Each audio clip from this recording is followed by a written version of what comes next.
AP రాజధాని అమరావతిపై మాజీ CM Jagan మాట తెప్పారని సీఎం చంద్రబాబు మండిపడ్డారు. జమ్మలమడుగులో జిందాల్ స్టీల్ ప్లాంట్ నిర్మాణ పనుల ప్రారంభోత్సవాల్లో జగన్పై తీవ్రంగా మండిపడ్డారు.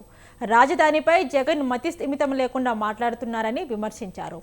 జగన్ ఒప్పుకున్నా ఒప్పుకోకపోయినా అందరూ గర్వపడేలా అమరావతిని అభివృద్ధి చేస్తామని సీఎం గట్టిగా చెప్పారు. ఒకప్పుడు రాయలసీమలో ఉన్న ఫ్యాక్షన్ సంస్కృతి అంతం చేశామని చంద్రబాబు తెలిపారు. సీమలో పారాల్సింది రక్తం కాదని సాగునీరని అన్నారు. ఎవరైనా ఆడబిడ్డల జోలికి వస్తే వారికి అదే చివరి రోజు అవుతుందని మరోసారి హెచ్చరించారు. ఏపీని పారిశ్రామిక హబ్గా స్టీల్ స్టేట్గా తీర్చిదిద్దడమే తమ లక్ష్యమని సీఎం చంద్రబాబు స్పష్టం చేశారు. రాయలసీమ ప్రాంతాన్ని కూడా ఉక్కు సీమగా మారుస్తామని హామీ ఇచ్చారు. రాయలసీమకు అన్ని మంచి రోజులు తప్ప వేరే కాదని మరొకసారి విజ్ఞప్తి చేస్తున్నాను. నేను ఆ రోజు హామీ ఇచ్చాను. రాయలసీమ స్టీల్ ప్లాంట్ తో ప్లాంట్ పెడతామని చెప్పాం. ఆ మాట నిలబెట్టుకున్న ప్రభుత్వం ఎన్డీఏ ప్రభుత్వం అని ఒక్కసారి మీ అందరికి విజ్ఞప్తి చేస్తున్నా. నేను ఒకటే మీకు విజ్ఞప్తి చేస్తున్నా, నాకు ఎలాంటి స్వార్థం లేదు. రాయలసీమ రాళ్లసీమ కానీయను, రతనాల సీమ చేస్తానని చెప్పి చేసి చూపిస్తున్నాం. చేసి నా నిజాయితీ నిరూపించుకుంటానని మరొక్కసారి మీ అందరికి విజ్ఞప్తి చేస్తున్నాం. సీమలో ఫ్యాక్షన్ పోయింది. మీ అందరికీ జ్ఞాపకం ఉంటుంది.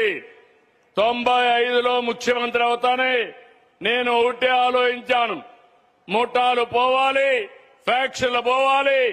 నా రాయలసీమలో పారవలసింది రక్తం కాదు, నీళ్లు పారాలని, సంపద సృష్టించాలని నిర్ణయం చేసి ముందుకు పోయాం. ఈరోజు ఫ్యాక్షన్స్ లేవు, కానీ నేరాలు చేసే రాజకీయ నాయకులున్నారు.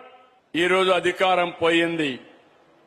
పోయిన తర్వాత గమ్మునుంటారంటే కేంద్రం చట్టం చేసిన తర్వాత మేవిగన్ అన్నారు, నిన్న విజయవాడ అన్నారు, రేపేమంటారో నాకు తెలియదు. మతి స్థిమితం లేని వ్యక్తులతో రాజకీయం చేయడం నా చరిత్రలో ఎప్పుడూ నేను చూడలేదు. నేను చేసేది విశ్వసనీయమైన రాజకీయం. ఒక మాట చెప్తే మాట మీద నిలబడమే కాకుండా దాన్ని చేసి చూపించాం కాబట్టి ఈ రోజు పెట్టుబడులు వస్తున్నాయి.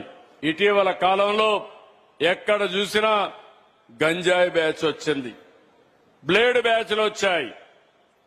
గంజాయి బ్యాచ్ కి తల్లికి, భార్యకు, కూతురికి కూడా తేడా తెలియదు. అలాంటి వాళ్ళని డీల్ చేయడం చాలా కష్టం. అలాంటి ఒక సంఘటన జరిగితే నేను ఎప్పుడు కూడా ప్రజాస్వామ్యయుతంగా చేయాలంటాను. అదే సమయంలో చట్టపరంగా ఎవరైనా సరే కఠినంగా ఉండాలని చెప్పేది నా కోరిక.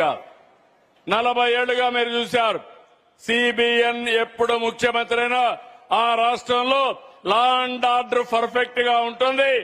ఎవరైనా మా ఆడబిడ్డల జోలుకొస్తే అదే చివరి రోజు అనేది నా ఆదేశాన్ని మరొకసారి విజ్ఞప్తి చేస్తున్నాం.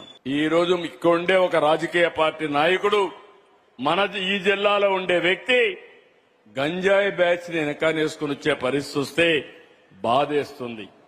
ఈ రౌడీజం పోవాలి, రౌడీ రాజకీయ